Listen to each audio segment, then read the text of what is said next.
Live from our 7 Tasmania studios, your nightly news with Louise Huber begins now. Good evening, everyone. Adam Brooks's political reincarnation is over before it began. The Liberals' loose cannon shooting himself in the foot, charged with firearms offences by Queensland Police just before he was due to be declared for the seat of Braddon. He's now resigned, forcing a recount. Let's cross live now to our reporter Tom Johnson at Parliament House. Tom, what sort of headache does this pose for Premier Peter Gutwein? Good evening, Louise. It's left the Premier wide open to questions about whether Adam Brooks was ever really right for the job. And it's also a slap in the face for Braddon voters who aren't getting what they asked for at the polls. As far as the numbers go, another Liberal, Felix Ellis, is considered highly likely to fill the void, but it's a sour taste for the Liberals on a day they should have been popping the champagne. It's a date Adam Brooks never showed up for. If present and wishing to speak, Adam Brooks.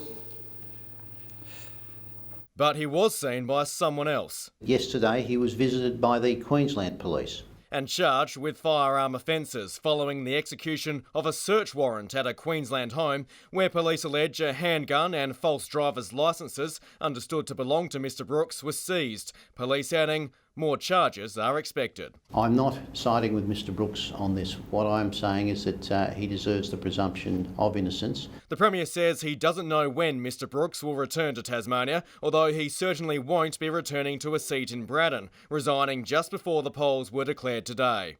It stinks, it's dodgy. And it's a political panacea for opposition parties which would normally be licking their wounds, a scandal compounded by the alleged Terry Brooks catfishing saga. The issues of coercion and control, when they are alleged, are not allegations of a love life, they are allegations of a serious crime. The red flags were there from the beginning. And as far back as 2016. You don't use an MSS email address. Yep. He later stood down from Cabinet after bungling a parliamentary scrutiny hearing, and now he's seeking help for his mental health. He is very unwell. He's seeking treatment, but he is not in a good space at the moment. Then that's also a responsibility of this Premier for encouraging him or requiring him to remain in the ballot until the day of the declaration of the poll. Political pundits say Felix Ellis is almost certain to take Mr Brooks's place in the recount. I'm just so grateful for all the support that we've received. Although voters won't need to go back to the polls. Effectively, we have their vote already and we'll just see who the next candidate is. Normally recounts take 2 weeks to give the candidates time to decide whether they want to recontest. Another round of drama just when Tasmanians thought the election was finally done and dusted. Today's shock developments certainly threw the declaration of the polls well off script from what it would normally be year in, year out. And our reporter Josh Duggan was on the ground today. Of course, we have a new makeup of Tasmania's Parliament. He spoke to some of those who were in and also some of those who didn't get another seat. With the ballots finally counted, members of Tasmania's next Parliament were formally announced. As declaration of the polls ceremonies kicked off, in Clark, Liberal Madeleine Ogilvie was beaming, having just clinched the election for her new side. Politics is a team sport, and without everybody out there working hard and gathering those votes up, we wouldn't have got to that 13th seat. Christy Johnson's celebrating after becoming the first independent elected to the lower house in decades. The community kept telling me that they were so pleased that in Clark they had such a diversity of people in which to vote for. They had parties to vote for, but they also had strong independent candidates. Another new face up north. Janie, welcome to the Parliament. I'm sure that you will make a good contribution, not too good I hope. Labor's Janie Finlay ready to take on that challenge. I promise you that I will be doing my best efforts ever on behalf of the people of Northern Tasmania and Bass. While familiar faces fronted a crowd in Devonport. Can I thank very much, first and foremost, the electors of Braddon, who for the 6th time put their trust in me. Even those defeated candidates still gracious. So many crazy moments that I'll take from the experience. Driving to the West Coast with Jeremy felt more like the Targa. But with Labor left reeling after a third successive defeat, the party's attention now turns to settling its leadership. we need to have a very good think about how we win back the voters who used to vote Labor. Incumbent Braddon MP Shane Broad says he supports Rebecca White, but if she chooses not to stand, he's considering his options. I think in reality having a contest is a cleansing thing. I do prefer that candidates have those conversations once they're actually candidates. I don't comment on internal party processes, and I encourage my colleagues not to as well. It's unclear when a challenge, if any, would occur, but Labor would be hoping to have its leadership sorted by the time Parliament returns. On the other side, portfolios are set to be allocated over the coming days, with the Premier remaining tight-lipped about key ministries, including health.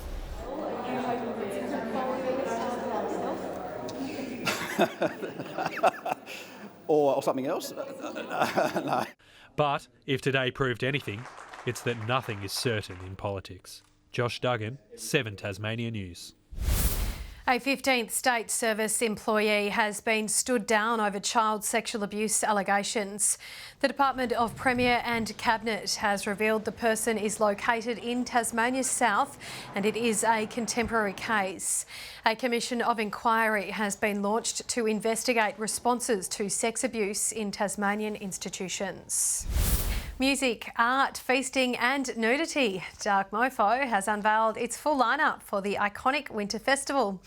The event was one of the first to fall in Tasmania when COVID struck last year, now making its return for 7 nights in June. Festival staple Winter Feast will kick off on June 16 and the annual nude solstice swim is back on June the 22nd. Also enticing visitors, the new dark downtown, an art path winding its way through central Hobart. And the main attraction, the home state Nipaluna artwork, which includes building the first traditional hut of its kind since Tasmania's colonial invasion. Rochalie and Bracknell will celebrate the nation's oldest culture this weekend when they run out in special Indigenous Guernseys to celebrate Aboriginal round. The tradition has been a mainstay in the competition for more than a decade and players couldn't be prouder. Putting the finishing touches on Rochalie Oval ahead of one of the season's most special matches. I enjoy it thoroughly. It's always a big game. You always get a big crowd here. Guernseys and the flags of the goal umpires, a nod to a culture so heavily enriched in the history of the Tigers. It's well known for a number of Aboriginal community members that live in this area. And in the veins of proud Indigenous woman Paige Maynard. I'm actually honoured that the club took this opportunity and I'm really excited for the weekend. Her Meander Valley Suns will take on Old Launcestonians in an exhibition match, a curtain raiser to Aboriginal Round's main event, the blockbuster NTFA clash between Rochalie and Bracknell. Tough. They've obviously got a good list and brought in a few good players. It's a massive day and I'm really looking forward to it. In the TSL, Glenorchy is bracing for a tough clash with North Launceston. If you give them time and space, they'll make great decisions and they'll move the ball quickly and take territory off you. The Magpies coach rejecting claims their opponents are past their best, while the Bombers chief has demanded better accuracy from his side after a forgettable weekend in front of goal. We've been trying to get the forwards to have goal kicking practice through the week, but it's going to take time. Garth Burley, 7 Tasmania News. Taroona players say they're hopeful of securing their first win of the Women's Super League season this weekend. Along with Launceston, the side are the league's newest additions, but have struggled in the first 4 games. They hope the addition of fresh faces, the side will offer them new hope. Yeah, I think that we're on track to get our first win. We definitely have a stronger team this weekend. Meanwhile, in the Men's Premier League, Launceston City's coach says he's preparing to face an impressive Glenorchy side. The date of Tasmania's next AFL match has been confirmed. It'll take place on the Queen's Birthday long weekend. North Melbourne will play GWS at Blunston Arena on Sunday, June 13, with the first bounce at 3:20. And news has broken about Hobart hosting a test against Afghanistan in November, which will be the state's first in 5 years. Tonight's Friday flashback is on the last time Test cricket was played here against South Africa in 2016, a game remembered for all the wrong reasons. Damp conditions, rain in the air and moisture in the pitch. Faf du Plessis won the toss and has chosen to bowl first. You could see why. Oh, he's got it, has he? Yes, he has. If hell was a cold place, this was it. Edge! and taken comfortably. Vernon Philander showing no philanthropy. At 4 for 8, South Africa was playing well. As for the Aussies... Oh, there's some pressure on here. Ferguson dives, a direct hit. Debutant Callum Ferguson's smile didn't last long. Hope he can't lip read. His dad on the left, his brother on the right, flown all the way from England to see this occasion. Even the Bucks party could barely crack a smile. Joe Many didn't hit many either. And if only Steve Smith could have had more time. And de Kock is now diving. Australia's lowest total at home since 1984. There was finally some good news for home fans when South Africa went into bat. Oh, well, that must be out, and finally is out. So Joe Many has his first Test match wicket. But it was brief. The Aussies losing their last 8 wickets for 32 runs in the second innings to be comprehensively rolled. Let's hope Afghanistan provides a better contest. Tom Johnson, 7 Tasmania News. Good evening, Launceston and St Helens our high today with 15 degrees. Hobart shivered with 11, Burnie 12 and Devonport 13. Some temperatures up to 6 below average. Flinders Island 14, King Island, Smithton, Lowhead and Friendly Beaches 13, Bushy Park 12, Strawn 11 and Lyawini had a narrow range of -2 to a high of 3. A thickening band of cloud approached our west today, followed by a cold pool of air. On the bigger picture, a spiral of cloud circulates around a low west of WA with frontal bands east and west of Tasmania. Cloud over the nation's south is due to a high pushing on shore. Tomorrow, the strong high over the Bight extends a ridge over most of the continent. The wind southwest to southerly and up to 35 knots, tending westerly by late afternoon and easing, swells to 4.5 metres. Gale warning from Tasman Island to Low Rocky Point, a strong wind warning for remaining coastal waters apart from the lower east. We also have a bushwalkers alert for elevated areas for snow on roads, a road weather alert for many areas, also due to the snow, a frost warning for parts of the central north, Midlands and east coast. Now for tomorrow, Hobart a shower or two clearing, 11 the top, just 9 for Maydena. Early frost for Oatlands, -1 to a top of 9. Great football weather for the big clash at UTAS Stadium between the Hawks and the Kangaroos after an early frost, a mostly sunny day, and 13 the high, 13 for Devonport. Early frost for Lyawini, a top of just 4. Burnie can expect a partly cloudy 13, 11 the top for Strawn with showers and winds easing. Marrawar the same but 12 degrees there. 13 for St Helens and mostly sunny, fine for Swansea 13, 12 the top for Orford. On Sunday, showers extending statewide in the afternoon. Conditions clearing on Monday as the showers contract over the west and south, and on Tuesday light showers over the west and possibly King Island. Cloudy and 24 in Perth. Showers easing on a cold day in Melbourne. Windy but sunny in Sydney. Fine and clear further north.